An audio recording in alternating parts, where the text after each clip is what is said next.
Then there's this tree. The tree that comes with the acts of providence. It's not raining blood money. It's raining real money. And it's raining so much that there's so much water below that even mushrooms can grow. Because it's using trickle-up economics instead of trickle-down old Reagan tactics. Counting on the bankers to pass the money on has turned out to be a joke. They were passing the money on as it was through subprime loans. And those subprime loans are out. Unless you got 20% down, we don't want to hear from you. Don't have a 700 plus credit, we can't hear from you. So their numbers are messed up. Under these numbers, letting the money trickle up, letting that money trickle up, everybody gets a piece of the pie and the tree is filled. Through the acts of providence. VA. The VA, through the Pat Tillman Memorial Scholarship Fund, which is created out of the PAPA, the veterans today will have more money than ever to go back to school, their family members to go back to school, to get rehabilitated one way or another. And that includes those that are some of the 9/11 victims. It's all written in there. Just got to give it the benefit of the doubt. Education trickles up to every school all over the place. Instead of waiting for the national to pass it down to the state, to pass it down to the district. I've read the numbers. Once the districts get a hold of it, where does it go? Oh, it's some mega plan that will have to have lunch over at $20 to $50 to $100 a plate over a 3-day weekend. Accountability. By just throwing in accountability, which is definitely throughout the acts of providence as well, particularly in the PAPA. In the PAPA, we create armies of accounting students. And these accounting students are going to go out, they're going to join up with like Washington State Patrol and other state patrol forces and blindly run the numbers. And what's going to happen is they're going to find out who the political pig of the quarter is. And we're going to expose those political pigs, we're going to indict them, we're going to get them out of there. They're not supposed to be there to serve the party. They're supposed to be there to serve the people. And once again, law enforcement, I hope you caught that. You're in charge, and that goes all the way up to the Joint Chiefs of Staff. We're going all the way down after elected officials. The only elected officials that aren't involved in this would be the judges and elected sheriffs type thing. We're going after the legislatures, the governors, the superintendents of public construction, people of that sort, the insurance commissioners. We want to see where their numbers are really coming from and where they're really going. Real jobs created. And I'm sandbagging on you people. 2 million real jobs? Not saved. Not 1,487.1. We're talking about 2 million plus real jobs, 500,000 plus real careers that will be administered by the Patriotic Adult Labor Services, or PALS. Emilio Estevez and the boys, I was thinking about you. You know how Bon Jovi said that one day.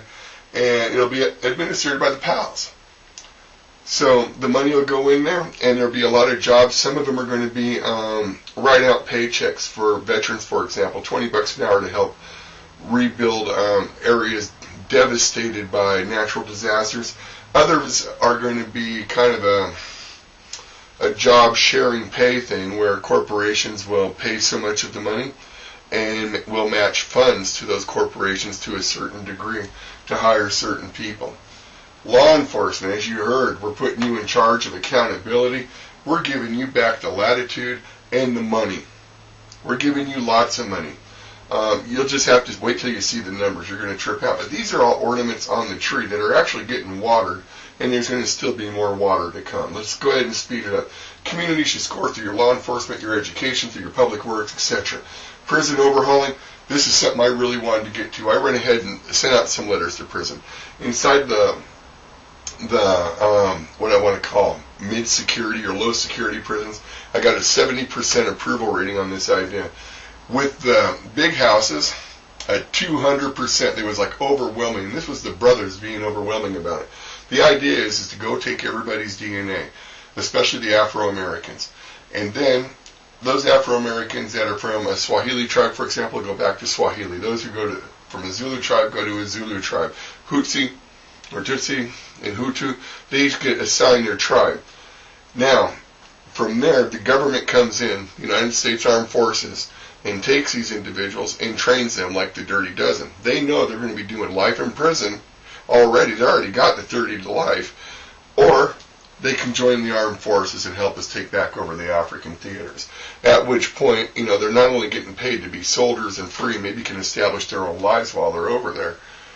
At that point, if their sentences ever expired, say if they had a 30-year sentence, then sure, they can come back to America. But those that are lifers, they're staying there for life. This is where you came from. You get to go back. And we're going to pay you to do it. We're going to pay you, train you, and we're going to back you up. This also goes big time into a global package in which other nations of the earth are going to do the exact same thing as we all move into Africa to restore Africa and to basically save, nurture her natural resources. Healthcare, you're covered. Local medical facilities, national healthcare, we got it covered. So sick throughout this whole thing. What's going to happen is through the MAMA, there's financing available so that every pothead, every certified user of pot, and that includes certified urban growers, the chugs, will get an annual chest x-ray and an annual physical. Just real basic. It's on the house because it comes out of the money. And this is going to help us with our long-term research with respect towards marijuana usage. Additionally, each will be autopsied, and their autopsy results will show. So over a period of the century, the intended century for this whole program to take place, which is called longevity into itself, the data will be accumulated and held by the ROAR, the Registry of Active Researchers, with the healthcare personnel on the front line. When it comes to the prostitutes and their customers, the checking, it'll actually be checks for STDs every 3 weeks.